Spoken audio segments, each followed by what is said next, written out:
The Empire was dying. High Chancellor stood before the great viewing window of her command station, watching the darkness between stars. Somewhere out there, the swarm was coming. They had already eaten 3 colony worlds. They had already killed billions of her people, and they were hungry for more. She was a tall creature, thin and delicate like all. Her skin was pale blue, almost translucent. Her 4 eyes blinked in sequence as she tried to think of any solution, any hope at all. But there was none. They were not warriors. They were scientists, artists, philosophers. For 10,000 years they had built a peaceful empire across 100 star systems. They had never needed weapons because they had never met anyone who wanted to hurt them. Until the swarm came. They were different from anything they had ever seen. They were not interested in trade or knowledge or friendship. They only wanted to consume. They moved from world to world, eating everything alive, then moving on to the next meal. Turned away from the window. Her advisors stood around the circular room, all of them looking at her with fear in their many eyes. "We have sent messages to every known species in the galaxy," said Fleet Commander. His voice was shaking. "No one will help us. They say they are too far away. The collective refuses to risk their ships.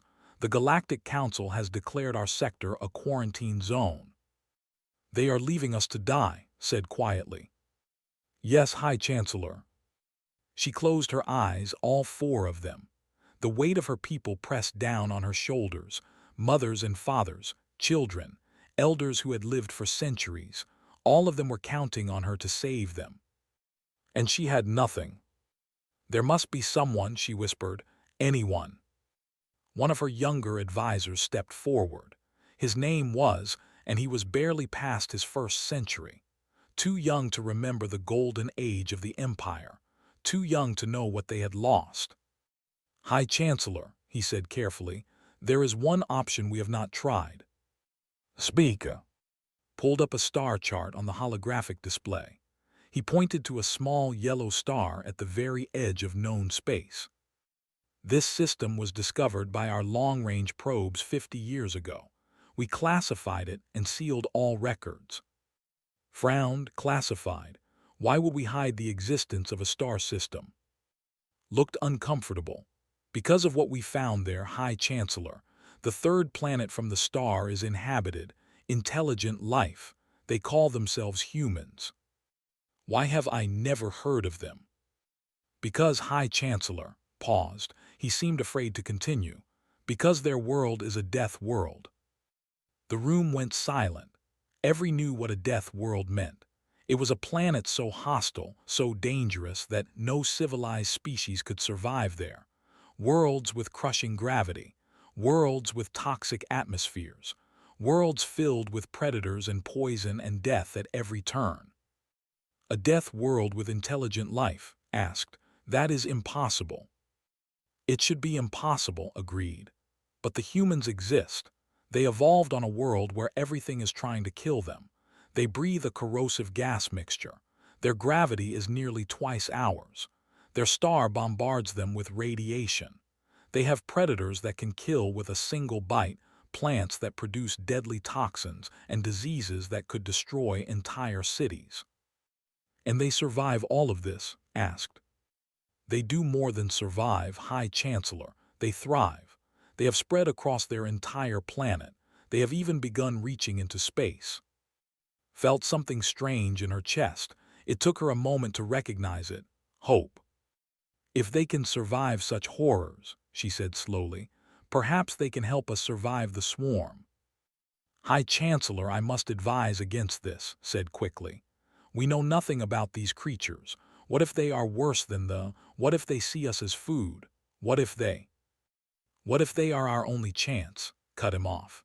"The swarm will reach our core worlds in 2 cycles. 2 cycles. After that, there will be no left to worry about what the humans might do." She made her decision. "Send a message to their world. Tell them we need help. Tell them we are willing to pay any price. Offer them technology, resources, territory. Offer them anything they want." nodded and began working at his console. His fingers moved quickly over the controls as he prepared the transmission. The message is ready, High Chancellor, but I should warn you, we do not know if they will understand it. We have never attempted communication with a Death World species before. Send it anyway. Press the final button. The message launched into the void, traveling at faster-than-light speeds toward the small blue planet called Earth. Far across the galaxy, in a gray building in a city called Seoul, a young woman named Captain Jin was having a very boring day. She sat at her desk in the United Earth Space Command Center, drinking cold coffee and reading through routine reports. Nothing interesting ever happened during the night shift. Her partner, Commander Ho, was asleep in his chair nearby. He was a big man with broad shoulders and a kind face. He snored softly, his head tilted back against the headrest. Jin smiled at him. They had worked together for 3 years now. He was like a brother to her, a very loud, very hungry brother who ate all the snacks in the break room. Her computer made a sound, a soft ping that she almost missed. She looked at the screen and frowned. The system was detecting something, an incoming signal from deep space, very deep space. Ho, she said, wake up. He snorted and opened his eyes. What, is it morning? No, look at this. She pointed at her screen. The signal was getting stronger, clearer. The computer was already working to translate it. Ho stood up and walked over to her desk. He leaned down to look at the screen, and his eyes went wide. Is that an alien transmission? I think so. The translation finished.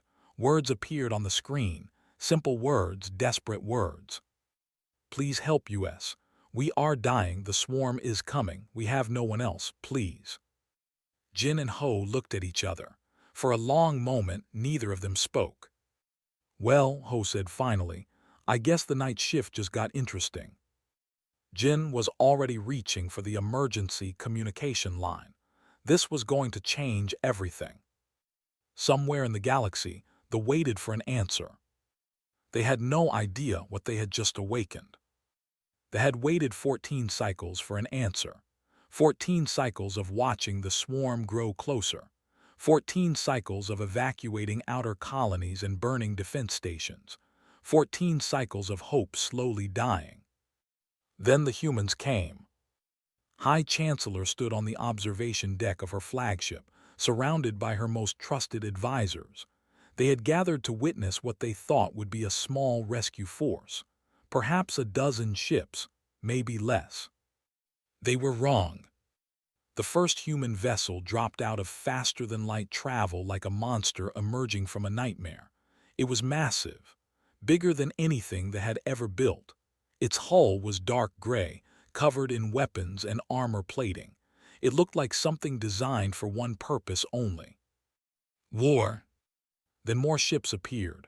10, 20, 50, 100.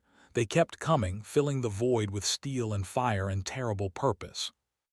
By the ancient stars, whispered, his voice was barely audible. What have we done? Could not answer. She could only watch as the human fleet assembled before her world. Each ship was a weapon. Each ship was a promise of violence that they could not even imagine. A communication request came through, nodded to her communications officer. A face appeared a human face. It belonged to a woman with dark hair and sharp eyes. She wore a uniform of deep blue and spoke with calm confidence. This is Fleet Admiral Jin of the United Earth Defense Force, she said. We received your message. We are here to help. Found her voice. Admiral, we are grateful. We did not expect such a large response. Admiral Jin smiled slightly. When someone calls for help, we answer. That is what we do. Behind her could see other humans moving around a command center. They were strange creatures. Only 2 eyes, strange flat faces, skin in various shades of brown and pink. They moved with a kind of easy confidence that made her nervous. May I ask how many soldiers you have brought? Asked. 50,000 ground troops, 300 combat ships, medical teams, engineers, supply vessels. Admiral Jin paused. Is that enough? Enough? The entire military had only 10,000 soldiers. They had never needed more. The idea of 50,000 warriors was beyond her understanding. It is more than we hoped for, admitted. Good, we need to meet in person to discuss strategy. My shuttle will arrive at your flagship in 1 hour. The transmission ended, turned to her advisors. They all looked as shocked as she felt. Prepare a welcome party, she ordered. And for the sake of our ancestors, find out everything we can about human biology. I do not want any accidents.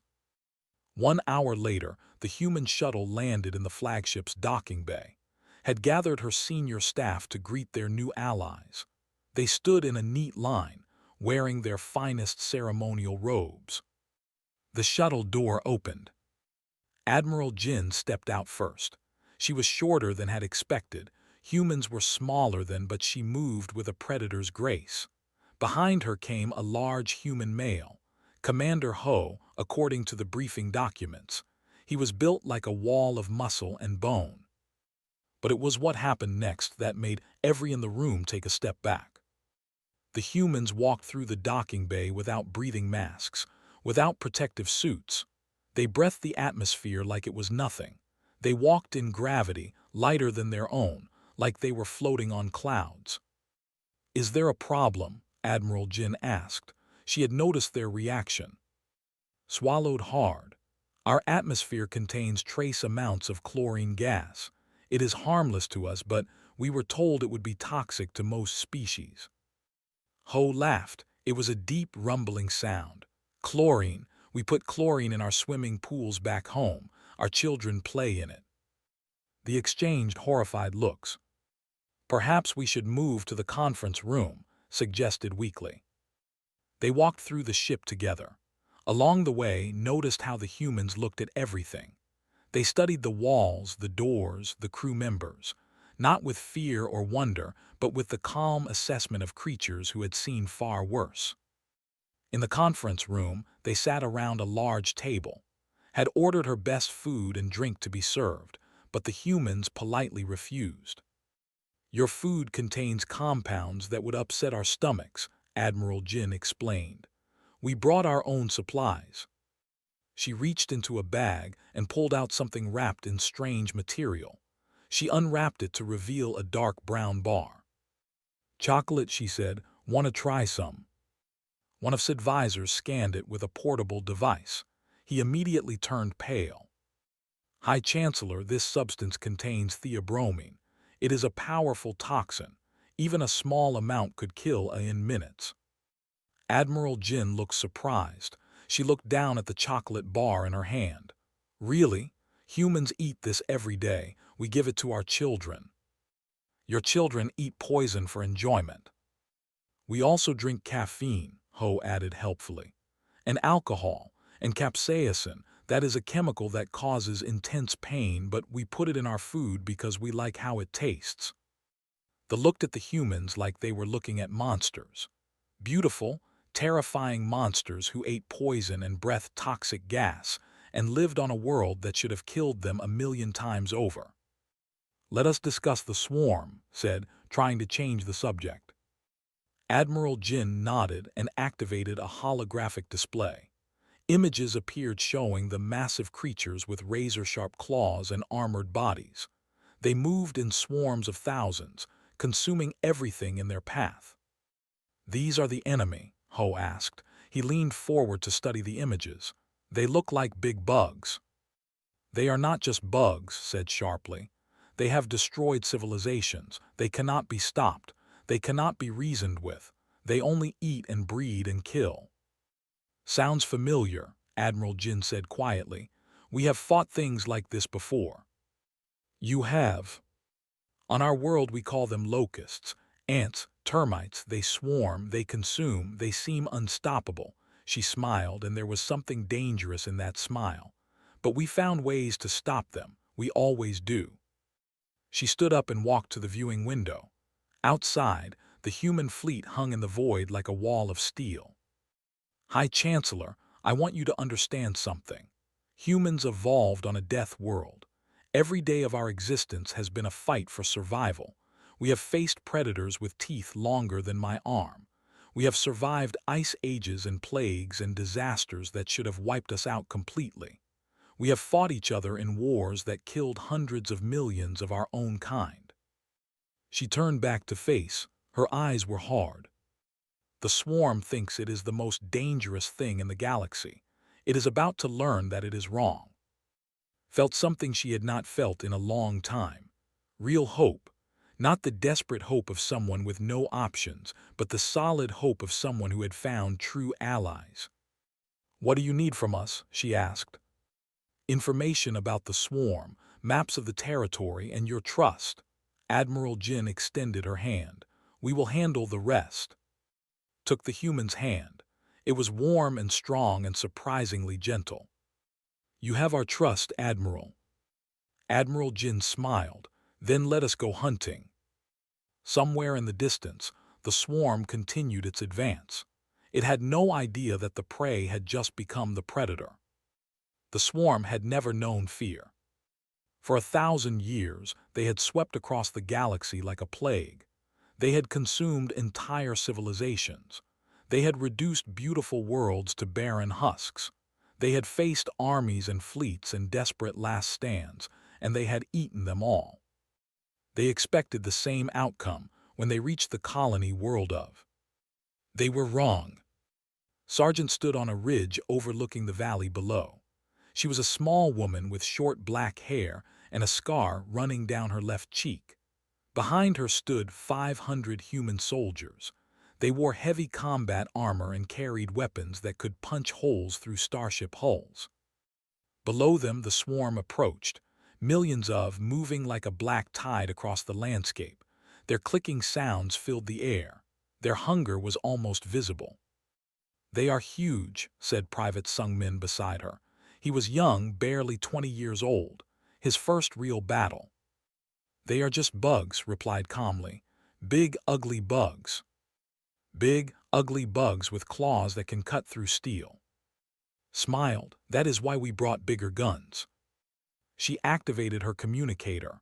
"All units, this is Sergeant. Hold your positions. Let them come into the kill zone." Across the ridge, human soldiers settled into their positions. They checked their weapons. They adjusted their sights. They waited with the patience of predators who had learned to hunt since the beginning of their species' existence.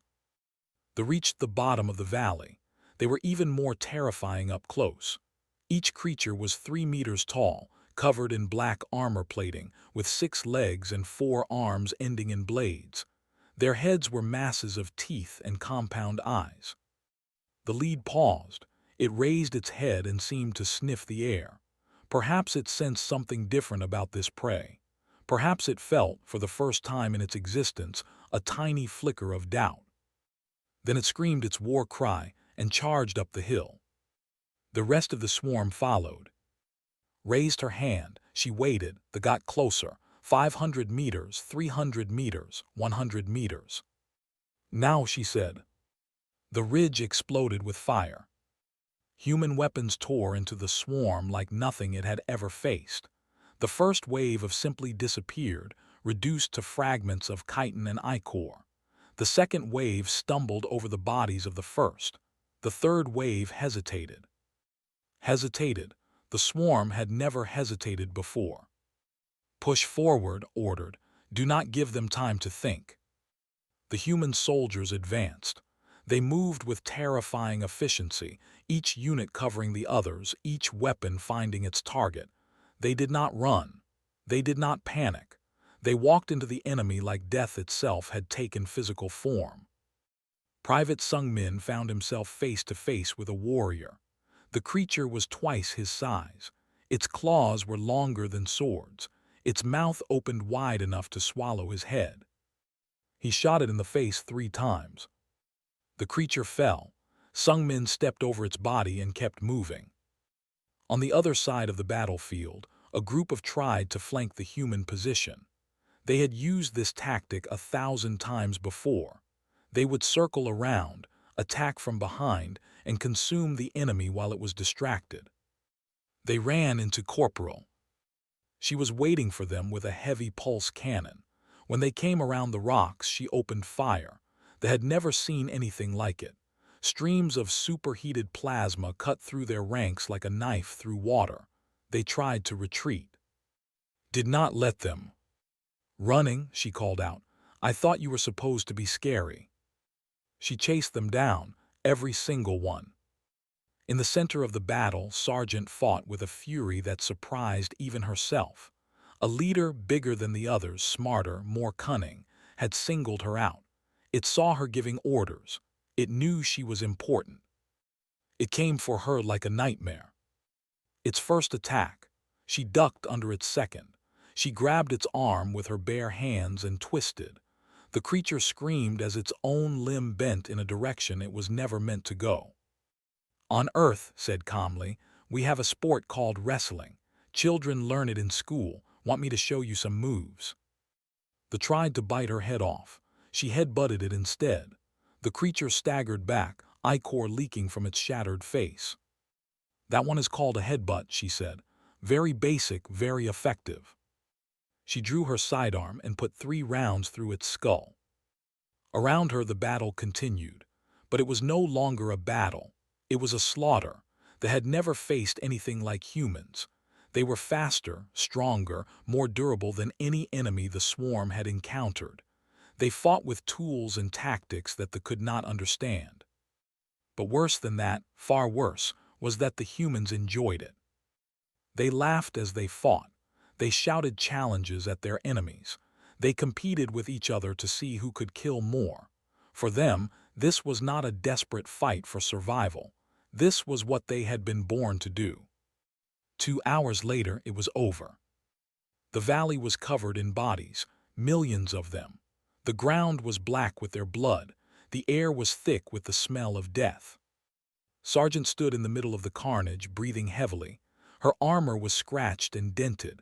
Blood dripped from her hands, but she was alive. Her soldiers were alive.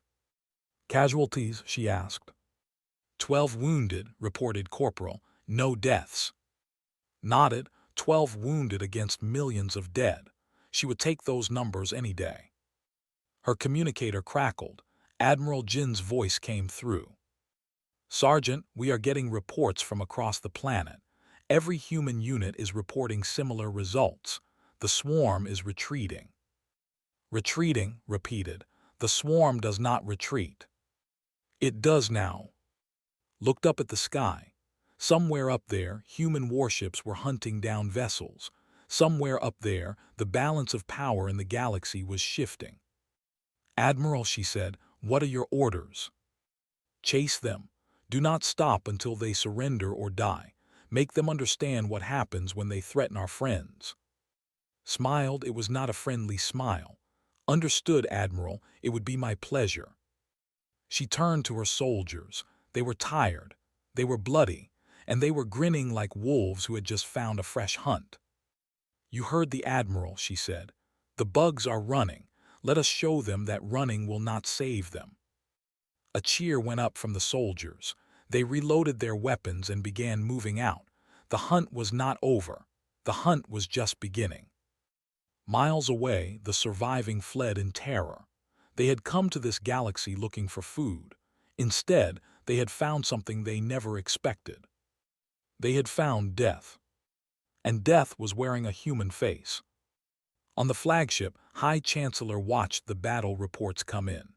She watched the videos of human soldiers tearing through lines like they were made of paper. She watched the swarm, the unstoppable, undefeatable swarm, run away from creatures half their size. What have we awakened? Whispered beside her. Shook her head slowly. I do not know, but I am very, very glad they are on our side. The news spread faster than light. In every corner of the galaxy, on every world and station and ship, people stopped what they were doing and listened. They listened to stories they could not believe. They watched videos that seemed impossible. They heard the name of a species they had never known existed. Humans, the monsters from the edge of known space. On the elder sat in his meditation chamber and watched the footage for the seventh time. It showed a single human soldier fighting 10 warriors at once. The human was laughing. They were dying. "How is this possible?" he asked his assistant. "They are the most dangerous predators in the galaxy." "Were," his assistant corrected quietly. "It seems they were the most dangerous." Felt cold. They had refused to help them because they thought it was hopeless. They thought the swarm could not be stopped. They had been wrong, and now they had to face a terrible truth. There was something in the galaxy more dangerous than and they had done nothing to help its victims. Similar conversations were happening everywhere. The collective gathered in their crystal halls, watching the battle recordings with their dozens of eyes. They saw human soldiers shrug off wounds that would kill any instantly. They saw humans fight for hours without rest. They saw something that looked a lot like joy on human faces as they hunted down their enemies. "They are enjoying this," said Matriarch. Her voice trembled. "They find pleasure in violence." "They are predators," said her advisor. "True predators, not like they who simply consume. The humans hunt for sport, for honor, for something they cannot even explain. And we refuse to stand beside the—" "Yes, Matriarch, we did." Closed her eyes. "We have made a terrible mistake." On the space station known as Central Point, the Galactic Council held an emergency session. Representatives from 100 species crowded into the Great Chamber, all of them talking at once. The noise was deafening. Council leader called for order. He was an old creature, patient and wise, but even he could not hide the fear in his voice. "We have all seen the reports," he said. "The humans have defeated the swarm, not just stopped them, defeated them. The swarm is in full retreat for the first time in 1,000 years. "What do we do?" demanded the ambassador. "These humans are clearly dangerous. Should we not prepare defenses?" "Defenses?" laughed the representative. She was a young woman named, and she had watched her people saved from extinction. "You want to defend against the species that saved us, the species that came when you refused, the species that bled for us while you hid." The chamber went silent. "The humans did not ask for payment," continued. "They did not demand territory or resources. They heard our cry for help and they came. That is who they are." "But they are death," the ambassador protested weakly. "They are dangerous." "Yes, they are dangerous. Thank the ancient stars they are dangerous. If they were not, my people would be dead." The argument continued, but the tide had already turned. The galaxy was watching, and what they saw was changing everything they thought they knew. In orbit above Prime, Lieutenant Ho sat in the communications center of the flagship. He was a quiet man, more comfortable with computers than with people. Admiral Jin had given him a special assignment. "Are you sure about this?" he asked her. "Very sure. The galaxy needs to hear from us directly. No filters, no interpretations, just our words." Ho nodded and activated the broadcast system. It would take a few hours for the message to reach every corner of known space, but it would reach them. Every species, every world, every listening ear. He began to speak. "This is Lieutenant Ho of the United Earth Defense Force. I am broadcasting this message to all species in the galaxy." He paused, choosing his words carefully. "We know you are afraid of us. We understand. We would be afraid too if we learned that death existed. If we learned that somewhere in the galaxy there were creatures who evolved to survive the worst that existence could offer." He looked at the data streaming across his screens. Reports of the battle, casualty figures, victory statistics. "But we want you to know something important. We did not come to your galaxy to conquer. We did not come to destroy. We came because someone asked for help, and we believe that helping those in need is what good people do." In his chambers, Elder leaned forward. In her crystal hall, Matriarch held her breath. Across 100 worlds, 100 species listened. "On our world we have a saying, do not start a fight but always finish one. The started a fight with our friends. We are going to finish it. Ho's voice grew stronger. Earth protects its friends. That is our promise. That is our oath. If you stand with us, we will stand with you. If you need help, we will come. Not because we want power or payment, but because we believe that the strong should protect the weak. We believe that friendship is more valuable than gold. He smiled slightly. We also believe that bullies should be punched in the face, especially bullies who eat innocent people. Somewhere a child laughed at that line. Somewhere an elder nodded in grudging respect. The swarm thought they were the top of the food chain. They thought nothing could stop them. They were wrong. There is always something bigger, something stronger, something that refuses to give up no matter what. Ho stood up from his chair. He looked directly into the camera. We are humanity. We are death. We are the monsters that other monsters fear, and we are coming for anyone who threatens the innocent. He paused one final time. Earth protects its friends. Remember that, because we will. The broadcast ended. Across the galaxy, the reaction was immediate and overwhelming. Some species panicked. They began building weapons, raising shields, preparing for what they saw as an inevitable invasion. Others celebrated. They saw the humans as heroes, saviors who had appeared from nowhere to save a dying civilization. Still others simply watched and waited, trying to understand what this new development meant for the future. On Prime, High Chancellor stood before her people. The great square was packed with millions of, all of them looking up at her with hope in their eyes. Today, she said, we were saved by strangers, by creatures we had never met from a world we had forgotten existed. They asked for nothing in return. They only asked that we accept their friendship. She raised her arms to the sky.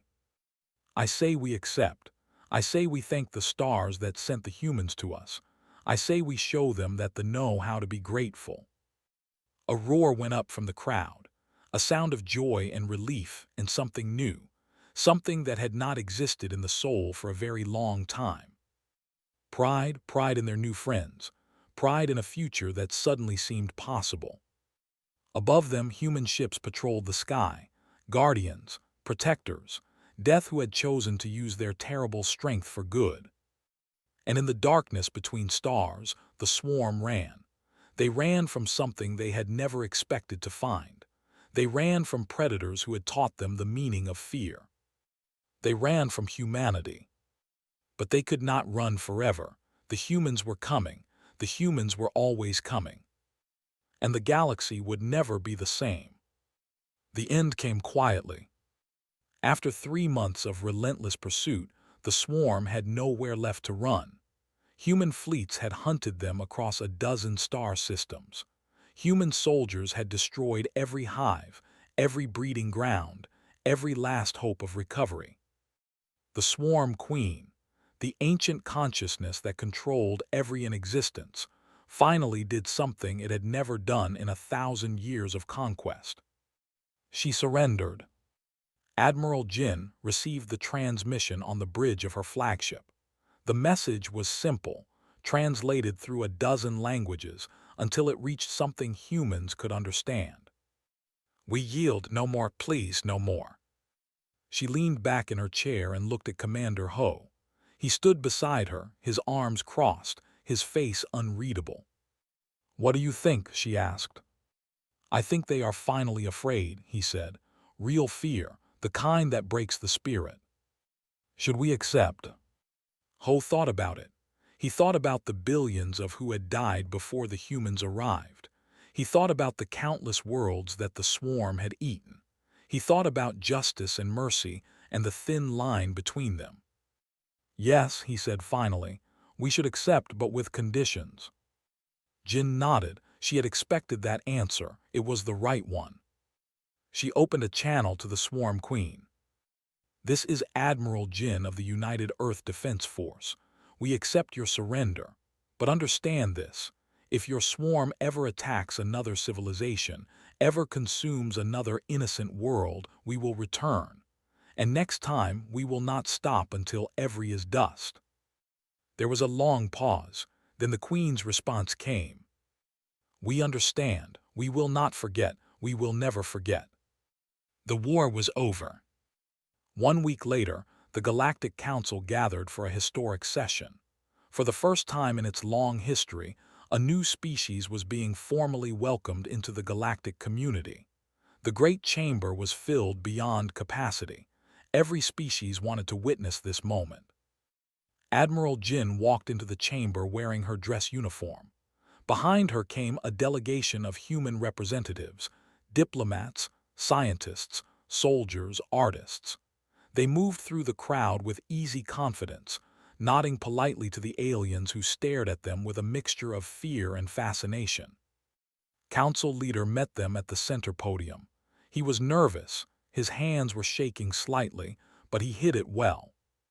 "Admiral Jin," he said formally, "on behalf of the Galactic Council, I welcome humanity to the community of civilized species. Your actions against the swarm have proven that you are worthy allies and valuable friends." Jin bowed her head respectfully. "Thank you, Council Leader. Humanity is honored to join the galactic family." A murmur went through the crowd. The word family had not been in the prepared speech. It carried a weight that surprised many of the observers. "We have some questions," continued, "if you are willing to answer them." "Of course." A representative stepped forward, matriarch herself. She looked at the human admiral with her dozens of eyes, searching for something. "Why did you come?" she asked. "They had nothing to offer you. They could not pay you. They could not help you. You gained nothing from saving them. Why did you risk your soldiers' lives for strangers?" Jin smiled. It was a gentle smile, without any of the predator's edge that the aliens had learned to fear. "Because they asked," she said simply. "Because they were afraid and alone and desperate. Because we heard their voices crying out in the darkness and we could not ignore them." "But why not?" pressed. "Many species heard that cry. Many species chose to ignore it. What makes humans different?" Jin thought about the question. She thought about her home world, with its wars and famines and endless struggles. She thought about the people who had helped each other through those struggles. She thought about what it meant to be human. "On our world," she said, "we have survived terrible things. Natural disasters that killed millions. Diseases that nearly wiped us out. Wars that destroyed entire civilizations. Through all of it, we learned one truth that has never changed." She looked around the chamber, meeting the eyes of every species she could see. "We are stronger together than we are alone. When we help each other, we all survive. When we abandon each other, we all die. That is not philosophy or religion or politics. That is simple fact. That is what our death world taught us." The chamber was silent. Even the most skeptical observers found themselves moved by her words. High Chancellor stepped forward. She had been waiting for this moment. "Admiral Jin," she said, "the Empire owes humanity a debt that can never be repaid. You saved our civilization. You gave us back our future. We wish to offer you something in return." She knelt. Around her, every in the chamber knelt as well. It was the highest honor their culture could offer, the bow of eternal friendship. "We offer our allegiance," said. "From this day forward, where humanity goes, the will follow. Your enemies are our enemies. Your friends are our friends. We are bonded together now and forever." Jin was clearly surprised. She had not expected this. She looked at Ho, who shrugged with a small smile. "High Chancellor," she said carefully, "we did not help you to gain your allegiance. We helped you because it was right." "We know," replied. "That is why we offer it." Other species began to step forward. The elder, the matriarch, dozens of others. One by one they offered their friendship, their support, their alliance. Not out of fear, though some fear remained, but out of respect, out of admiration, out of a growing understanding of who and what the humans really were. The galaxy was changing. Power was shifting. and at the center of it all stood a species that had crawled out of the mud of a death world and learned to reach for the stars. After the ceremony, Sergeant found Admiral Jin standing alone on an observation deck. The Admiral was looking out at the stars, her face thoughtful. "Quite a day," he said. "Quite a day," Jin agreed. "Did you ever think we would be here? When we first received that signal back on Earth, did you ever imagine it would lead to this?" Jin shook her head. "I thought we would find a dying civilization and a war we probably could not win. I never imagined we would find a whole galaxy waiting for someone to show them a better way." "Do you think we can do it? Show them a better way, I mean. We are not exactly perfect ourselves." "No, we are not." Jin turned to face her. "But we keep trying. That is what makes us who we are. We fall down and we get back up. We make mistakes and we learn from them. We fail and we try again. That is the human way." Nodded slowly. "The galaxy is not going to know what hit it." Jin laughed. "No, it is not, but I think that might be a good thing." They stood together in silence, watching the stars wheel slowly past. Somewhere out there, 1,000 species were waking up to a new reality. A reality where death were real, where humans existed, where the rules of the galaxy had changed forever. Back on Earth, Lieutenant Ho received reports of the ceremony. He smiled as he read them. His message had worked. The galaxy understood now. He looked out his window at the night sky. Somewhere up there, his friends were building a new future. A future where Earth was no longer alone. A future where humanity had found its place among the stars. His computer pinged. Another message from deep space. Another species asking for contact. Another opportunity to make new friends. Ho began typing a response. The work was never done. The adventure was never over. And that was exactly how he liked it. In the darkness between stars, the galaxy quivered. Not with fear, not anymore, but with anticipation, with hope, with the thrilling knowledge that something wonderful was happening. The death had answered the call. And nothing would ever be the same again.